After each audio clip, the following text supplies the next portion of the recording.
1983년 11월 23일 리차드와 클락은 29년 동안 8명이 숨져 입장이 금지된 제이콥스웰 수중 동굴을 몰래 탐험하게 됩니다. 기묘한 이야기 세계사건 사고. 리차드와 클락은 텍사스 주립대학교 학생이었으며 경험이 많은 다이버였고 2학기 어드밴스드 다이빙 코스를 수강 중이었습니다. 강사인 돈은 베트남 참전 용사였으며 1962년부터 1971년까지 해군 다이버로 복무한 베테랑 다이버였습니다. 그는 1975년부터 텍사스 주립대에서 전문적으로 스쿠버 다이빙을 가르치기 시작했고 1976년 대학교에서 약 2km 떨어진 위치에 더 다이브샵을 오픈하여 그곳은 다이버들의 성지가 되었습니다. 또한 돈은 타협하지 않는 확고한 안전 기준을 가진 것으로 다이버들에게 존경받아 왔습니다. 리차드와 클락은 강의 실습으로 돈과 함께 텍사스 주립대에서 남서쪽으로 약 35km 떨어진 위치에 있는 캐년 호수로 다이빙을 갔습니다.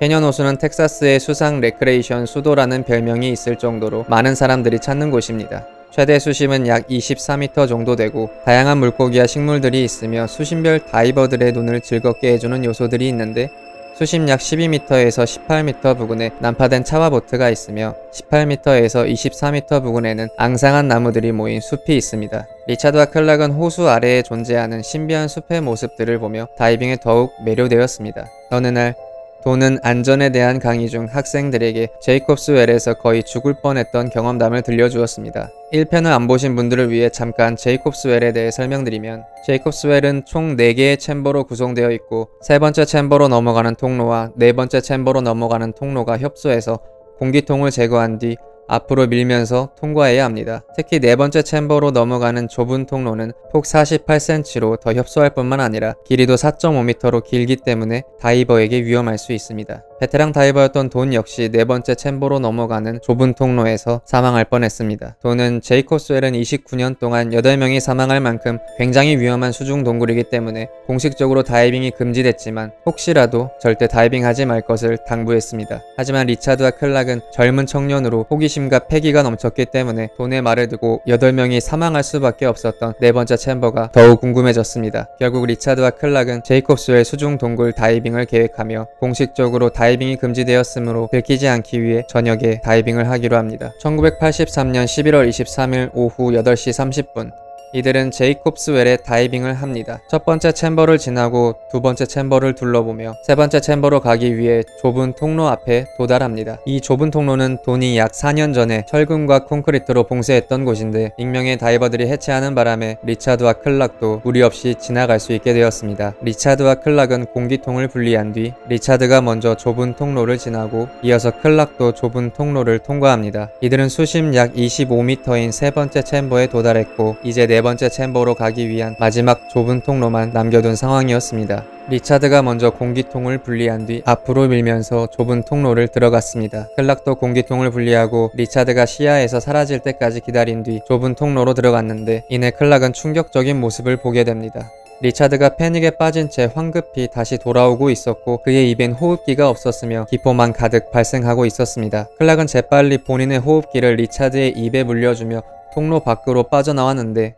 리차드는 어찌된 영문인지 공기통과 호흡기가 모두 없는 상황이었습니다. 리차드가 진정된 후 이들은 공기통과 호흡기가 한 개밖에 없기 때문에 버디 호흡을 하며 수면으로 상승하기로 합니다. 여기서 버디 호흡은 서로 번갈아가며 숨을 쉬는 건데 두 다이버 모두 실력 있고 서로 신뢰가 있는 관계여야 가능한 호흡법입니다.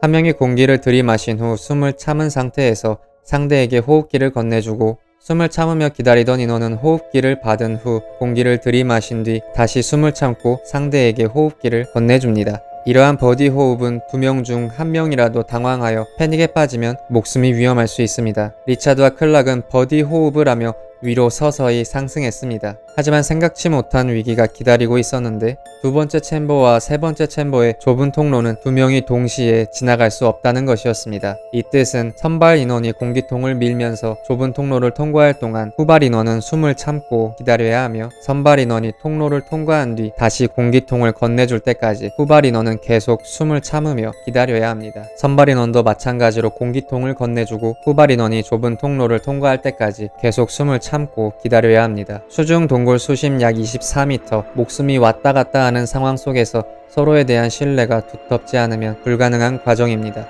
리차드가 먼저 좁은 통로를 통과한 뒤 공기통을 클락에게 건네줬고 공기통을 건네받은 클락도 무사히 좁은 통로를 통과하게 됩니다. 이들은 좁은 통로도 안전하게 잘 통과하며 버디 호흡을 하면서 수면을 향해 점점 상승했는데 공기통 한 개로 두 명이 나눠 쓰다 보니 용량이 생각보다 더 많이 감소했고 빠듯해 보였습니다. 그렇게 이들은 얼른 입구로 되돌아가자는 마음이 앞섰던 탓일까 최악의 실수를 저지르게 됩니다. 두 번째 챔버에서 수면으로 상승할 때 두 개의 통로가 있는데 첫 번째 챔버와 수면으로 연결되는 왼쪽 통로가 있고 가짜 굴뚝인 막다른 끝에 도달하게 되는 오른쪽 통로가 있습니다. 낮 시간대에는 햇빛이 들어오기 때문에 입구를 헷갈릴 일이 거의 없는 반면에 이들은 몰래 다이빙을 하게 되면서 저녁 시간대로 해가 졌기 때문에 입구를 헷갈리게 됩니다. 리차드와 클락은 오른쪽 통로로 들어서게 되고 공기통 게이지는 얼마 남지 않았습니다. 그 순간 텅 하는 소리와 함께 공기통이 벽에 부딪혔고 이들은 막다른 끝에 도달했다는 사실을 깨닫게 됩니다. 클락은 리차드가 패닉에 빠져 질식 중인 것을 봤고 희망이 없다는 생각과 함께 본인도 당황했지만 침착하게 공기통의 마지막 남은 한 모금의 숨을 최대한 들이마십니다. 그리고 다시 밑으로 내려가 왼쪽 통로로 있는 힘을 다해 헤엄쳤고 마침내 클락은 수면 위로 올라오게 됩니다. 이들이 다이빙을 한 지 불과 25분 만에 한 명은 사망했고 한 명은 구사일생했습니다. 수면으로 올라온 클락은 황급히 구조 요청을 보냅니다. 15분 뒤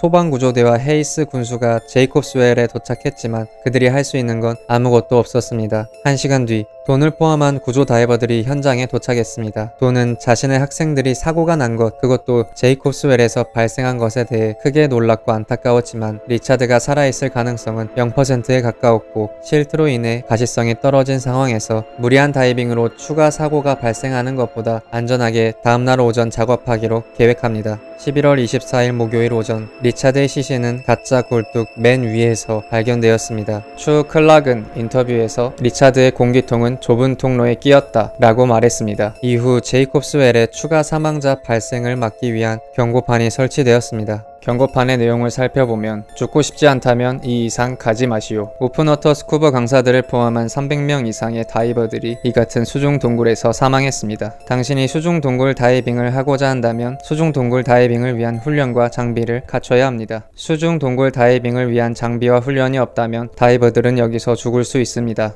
그 다이버가 바로 당신일 수 있습니다. 이 수중 동굴에는 당신의 죽음보다 더 가치 있는 건 없습니다. 이 이상 넘어가지 마십시오. 돈은 인터뷰에서 다음과 같이 말했습니다. 위험한 건 제이콥스웰의 유혹입니다. 이번처럼 언론의 주목을 받게 되면 많은 사람들이 네 번째 챔버로 다이빙을 시도하게 됩니다. 저도 경험해봐서 알지만 다이버는 공기가 부족하여 위험에 빠지게 되면 말로 형용할 수 없는 짜릿함을 느끼게 됩니다. 하지만 이런 짜릿함이 없더라도 인생을 살아가는데 문제는 없습니다. 그렇기 때문에 저는 저 빌어먹을 좁은 통로를 통과하고 싶은 마음조차 갖지 않을 겁니다. 이번 구조 다이버 중 한 명이었던 켈빈도 돈만큼 제이콥스웰에 대해 잘 알고 있는데 그의 인터뷰 내용은 다음과 같습니다. 제이콥스웰 다이빙은 마치 치즈 조각을 위해 쥐덫을 통과하는 것과 같습니다. 머지않아 당신은 분명히 쥐덫에 잡히게 될 겁니다. 이상 세계 사건 사고였습니다. 시청해주셔서 감사합니다.